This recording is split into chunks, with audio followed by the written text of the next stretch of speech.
Welcome back to The Explainer. Today, we're diving into something that feels like real-life magic. We're talking about a technology that gives ordinary, everyday objects, well, superpowers. It's turning our world into this giant team of super things. Let's get into it. Just imagine for a second. What if your favorite teddy bear could tell a smart speaker to play you a bedtime story? Or what if your backpack could send a message to your phone if you accidentally left it behind at school? It sounds like something straight out of a movie, right? But this stuff is actually happening right now. So, this magic has a name. It's called the Internet of Things. That's kind of a mouthful, so most people just call it IoT for short. Think of it like a huge, invisible web that connects all sorts of everyday stuff, from your lights to your watch, even to tractors on a farm. It connects them all to the internet.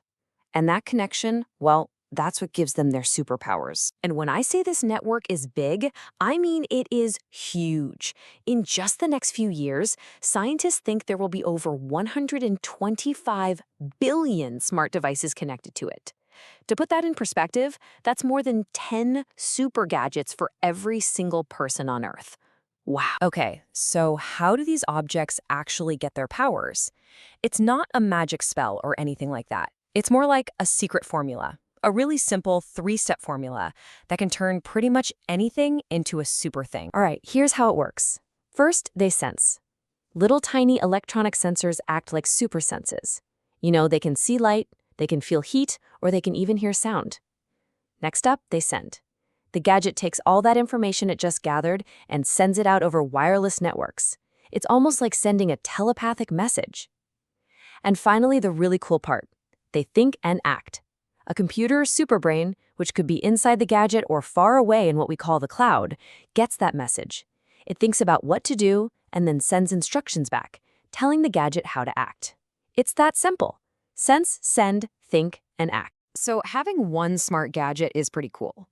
But what happens when they start working together, in teams? Oh, that is when things get really, really amazing. And these super teams are forming all over the place. The biggest projects right now are building what we call smart cities and smart factories. But you can also see these teams popping up in our homes, out on farms, and even in our hospitals. Let's take a smart home, for example.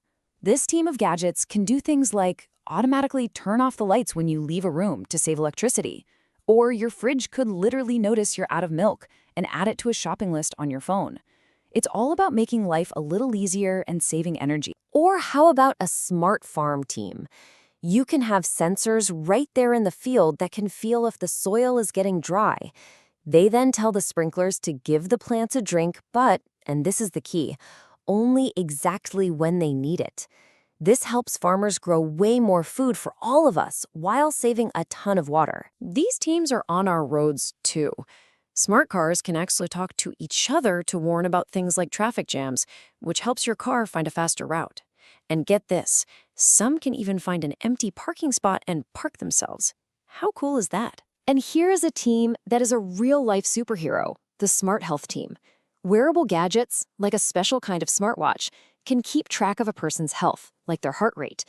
They can then send that information straight to a doctor, helping people stay safe and healthy, even when they're at home. Okay, so all of these superpowers are absolutely incredible, but just like in the movies, with great power comes great responsibility. There's a catch to building a world with billions and billions of these super things, and that price is all about how we make them. See, every single one of these gadgets is built using materials that we have to get from the earth, things like metals and minerals. And when you're making 125 billion of anything, that starts to really add up. So what happens when we're done with them? Well, here's the challenge. For every 10 smart gadgets we make, it turns out only about 2 of them end up getting recycled. The other 8, well, they often just get thrown away. And that creates a huge problem called e-waste. So what exactly is e-waste? It's basically all the old phones, computers, and other gadgets that get tossed out. The problem is they are full of really valuable stuff, like copper, silver, and even tiny bits of gold. When they end up in a landfill, we lose all those good materials. And some of the other stuff inside can actually be harmful to our planet if it's not handled the right way. But hold on, it is not all bad news. The story definitely doesn't end there. This challenge is actually a huge opportunity for us to use our own brain power to build a future that's both smarter and greener for everybody. Because you see, that growing mountain of e-waste, it isn't just trash. It's more like a hidden treasure chest. Seriously. Scientists figure that all the valuable materials hiding inside that e-waste are worth over 50 billion euros. That is a whole lot of treasure that we can reuse if we just get a little smarter about recycling.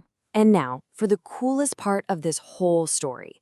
The Internet of Things can actually help solve its own problem. How? Well, imagine smart recycling bins that know when they're full and then automatically call a truck to come pick them up. That would make recycling so much more efficient and easier for all of us. The superpower can also be the solution. So our world is getting smarter and smarter every single day, with these superpowered things popping up in our homes, on our farms, and our cities. And that leaves us with one last really exciting question. What smart, world-changing invention will you dream up?